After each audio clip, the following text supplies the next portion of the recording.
కిందికి పోవాలంటే అన్న వాళ్ళు పారిపోయింది. సరే అక్క కాడికి వెళ్ళి ఏడుస్తున్నారు.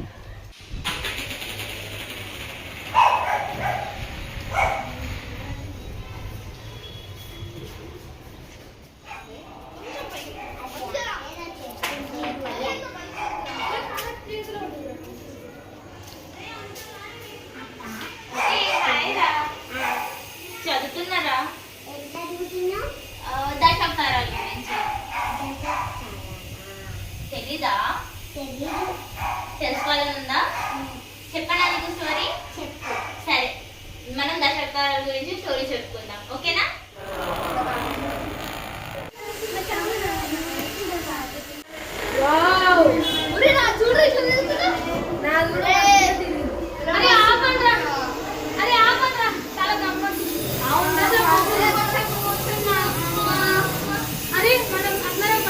అక్కకి స్నాక్స్ తెచ్చామన్నా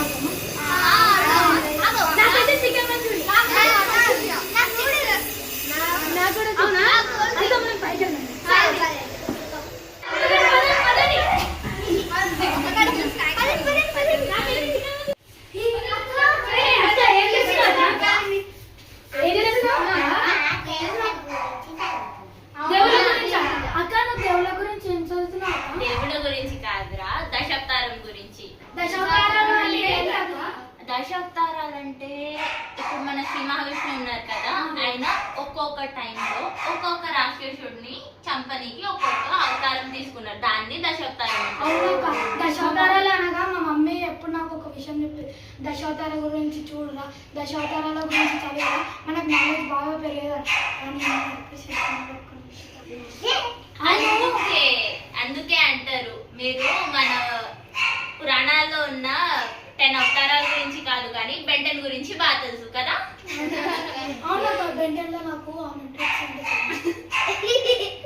అవన్నీ కాదు, మనకు దశావతారాల గురించి కూడా పూర్తిగా నాలెడ్జ్ ఉండాలి. ఓన్లీ స్టడీసే కాదు, దేవుళ్ళ గురించి కూడా మనకు తెలిసి ఉండాలి. మన సనాతన ధర్మంలో అదే కదా ఇంపార్టెంట్. మరి దేవుళ్ళ గురించి ఇప్పటిదాకా ఏం తెలియదు అక్క. మీ ఎవరికైనా తెలుసా? దశావతారాలు తెలుసా మీకు? అక్క నువ్వు చెప్తావు కదా, మేము నేర్చుకుంటాం. అవును చైతన్యుడు అక్క, అవును చైతన్యుడు. అరే అవును, ఇక్కడ నువ్వు వాటికి ఇలాంటివి అంటే చాలా ఇంట్రెస్ట్ కదా.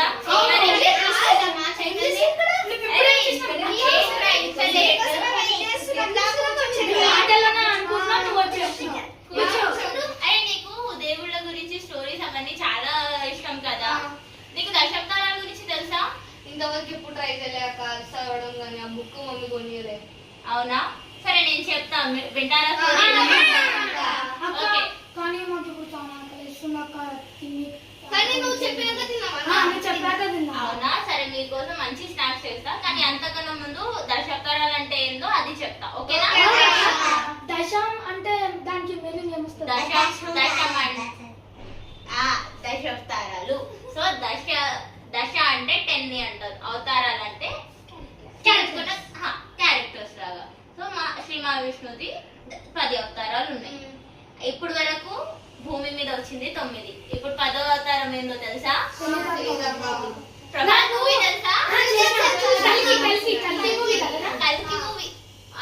ఇప్పుడు వరకు రాణి అవతారం గురించి తెలుసు కానీ ఆల్రెడీ వచ్చిన అవతారాల గురించి తెలీదా? సరే నేను ఎక్స్ప్లెయిన్ చేస్తాను. మా తాత ఎప్పుడు చెప్తుండేవాడు అక్క దశావతారాల గురించి. నేను ఎప్పుడు తోడ గుది పెట్టుకొని పండుకుంటా అక్క. మా తాత చెప్తుండే నేను. సరే ఇప్పుడు నేను చెప్పినప్పుడు చెవిలో దూది కట్టుకున్నావు అనుకో, చెప్పగలుగుతుంది, సరేనా? సరే, దశావతారాల గురించి చెప్పవా అక్క? ఓకే చెప్తాను రండి నేను మీకు. అక్క అవతారాల పేరు చెప్పు. సరే అవతారాల పేరు చెప్తాను. ఫస్ట్ వచ్చేసి మత్స్య అవతారం, సెకండ్ వచ్చేసి కూర్మ అవతారం, థర్డ్ వచ్చేసి వరాహస్వామి అవతారం, ఫోర్త్ వచ్చేసి నరసింహస్వామి అవతారం. అసలు అవతారాలని ఎందుకు తీసుకుంటారక్క? ఆ స్టోరీస్ కూడా మీకు డీటెయిల్ గా చెప్తాను. ఫస్ట్ అయితే పేర్లు తెలుసుకుంటారా? 5th వచ్చేసి వామన అవతారం, 6th వచ్చేసి పరశురామ అవతారం, 7th వచ్చేసి శ్రీరాముడు అవతారం, 8th వచ్చేసి మన అందరికి ఇష్టం